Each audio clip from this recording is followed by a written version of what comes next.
Ang gamit na ko nga new types is int, because int is stores whole number without decimal. So first is variable declaration and input. The program starts by declaring an integer variable grade. So grade ang itong ganda. It prompts the user to enter a value which is stores using cin. So nay nakabutang dira cin. Dira mo input ang user og pila ang grade. So second is condition evaluation decision making.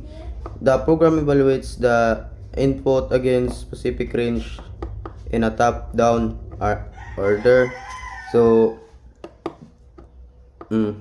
then excellent sa 90 nga gi-input ni user, 90 pataas, that is mo siya nakabutang excellent na siya. Then the first, if check if the grade is 90 or higher.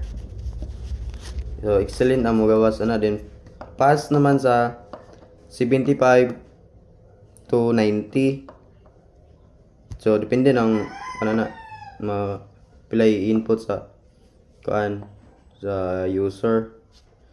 Then the first, if uses the logical and operator, it ensure the grade is at least 75 but strictly less than 90. Hindi na siya kay para excellent. Then need improvement naman sa 50 to 75. Then the second else, if check if the grade falls within the 75 to 50 to 75.